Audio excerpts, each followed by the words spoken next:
Steel Iceberg here. Are you a Templar that wants to get more out of his build? Do you wish you could silver soul pledges? Well, today I'm doing just that. I'm in the Fungal Grotto pledge, and I have sold it all the way to this point at level. I'm a VR16, running it at VR16, and I'm on the final boss. So let's see how well I do soloing the final boss.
Nothing good.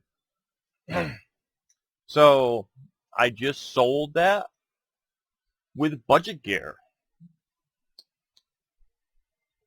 So let's take a look at the gear. I'm running 5 Kragenax Hope and 4 Magnus with 3-piece willpower jewelry of Robust.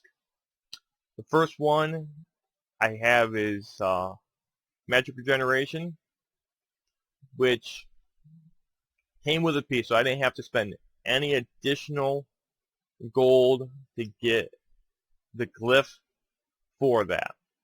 Now the 2 rings, I had to spend about 10k each, because you had the Rapora and you had the Kuda to get the 174 spell damage.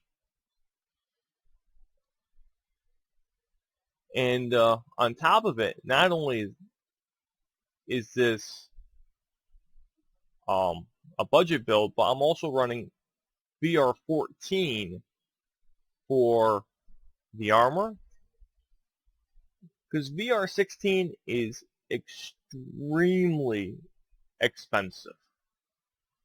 The only thing that I put on VR16 was 1 mace.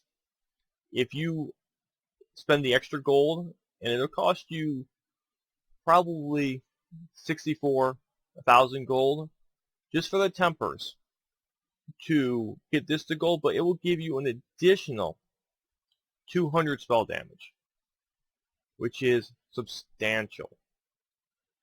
And then this one's just a VR15 blue. They're both sharpened for armor and spell penetration, which I find extremely useful in a lot of these fights.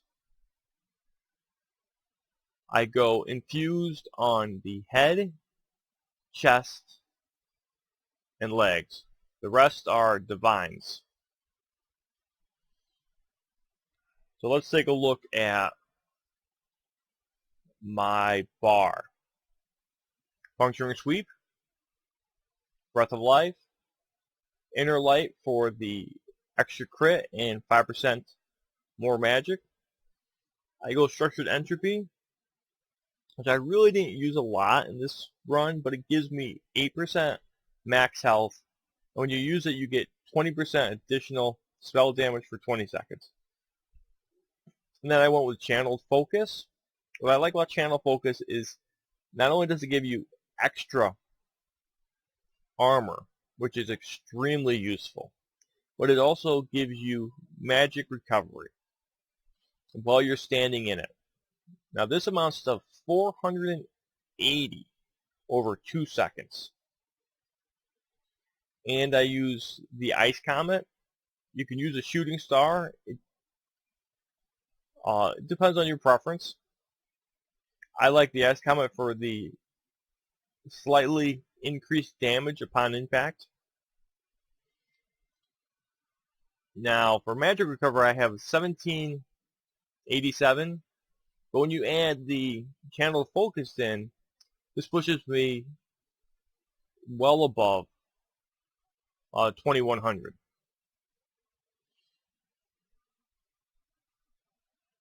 Depending on the fight, I will use either a tripod potion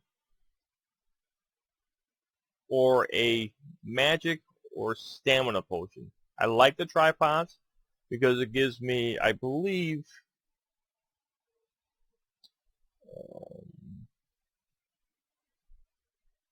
it gives me 47 seconds of increased recovery. And the cooldown, because of my alchemy passives, is 45 seconds. Now if you go with a single stat, that also gives you 47 seconds, which is nice. I was under the impression it gave you less. Oh, that's why. Well, if you go with a VR10, which is significantly less expensive, you're only going to get 26 seconds of additional magic recovery. So, I mean, it's a budget build, so if you're low on funds, this is going to be the way you're going to go. If you've got a little bit of extra coin to spend, this is definitely an upgrade you want to make.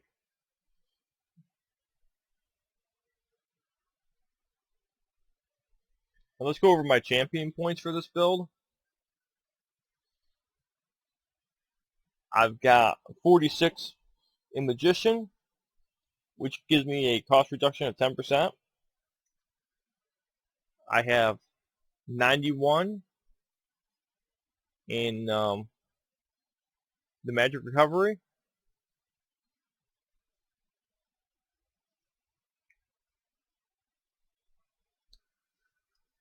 I split the champion points between Elemental Expert and Thermature pretty evenly, because most of the Templar main spells that most people use, Dark Flare, Radiant Impression, Puncturing Sweeps, all seem to benefit from an increase in damage over time. I know Puncturing Sweeps and Radiant Impression are both considered damage over time. I don't think Dark Flare is, but Dark Flare does benefit from an even split. And I put an even split between Hardy and Elemental Defender.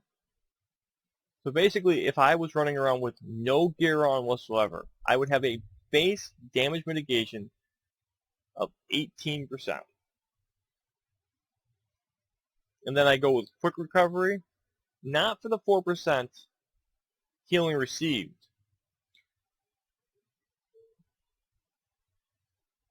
because, well, I don't wear the heavy armor, because Expert Defender might actually be better. I haven't really played around with it. I just want 10 so I can get the field position, because if you're running in a group, reducing damage by 15% while you're resurrecting somebody is a godsend.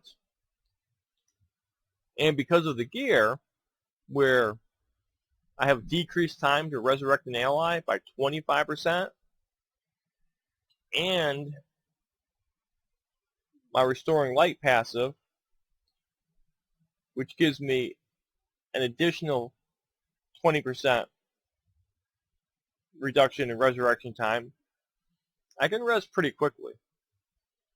As you can see, this build can solve some pretty tough content, but if you put this build with a group,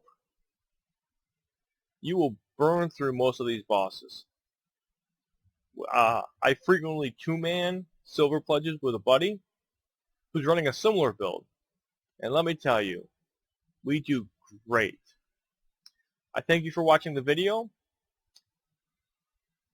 Like, comment, and subscribe. I look forward to your feedback. I really do. Feedback is what makes the build better, and I appreciate it every time I get it.